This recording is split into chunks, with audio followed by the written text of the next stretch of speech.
Hi friends, எல்லாருக்கும் வணக்கம். இன்றைக்கி நம்ம வீட்டில் வந்து லஞ்ச் பாக்ஸ் இல்லைங்க, லஞ்ச் பிளேட்டு. ஏன்னா இன்றைக்கி வரலட்சுமி நோம்புன்றனால பாப்பாவுக்கு ஸ்கூல் லீவு. ஸோ அதனால் நான் வந்து இன்றைக்கி லஞ்ச் பிளேட் தாங்க நான் காட்ட போகிறேன். இன்றைக்கி எங்களோட வீட்டில் என்ன லஞ்சுன்னு பார்த்தீங்கன்னா, நல்லா கொதிக்க சாதங்க. அந்த சாதத்துக்கு மேலே அழகாக ஊற்றிக்கிறதுக்கு கத்திரிக்காய், முருங்கைக்காய், வெள்ளை பூசணிக்காய் இதெல்லாம் போட்டு ஒரு அழகான சாம்பாருங்க. சாம்பார் அவ்வளோ டேஸ்ட்டாக இருந்துச்சுங்க. அதுவும் எனக்கு கத்திரிக்காய் முருங்கைக்காய் போட்ட சாம்பார்னால் ரொம்ப பிடிக்கும். ஸோ அது நல்லா நிறையவே ஊற்றிக்கிட்டேன்.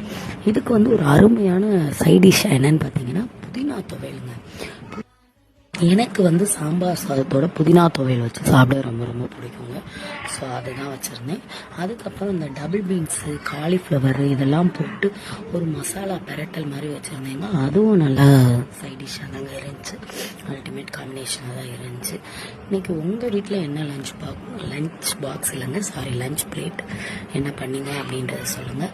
அதுவும் அந்த சாம்பார் சாதத்தோட புதினா துவையல் கொஞ்சம், அந்த டபுள் பீன்ஸ் கொஞ்சம், அதெல்லாம் வச்சு ஒரு வாய் வைக்கும்போது அப்படி இருந்துச்சுங்க. நாளைக்கு நெக்ஸ்ட்டு ஒரு வீடியோவில் பார்ப்போம். பாய்.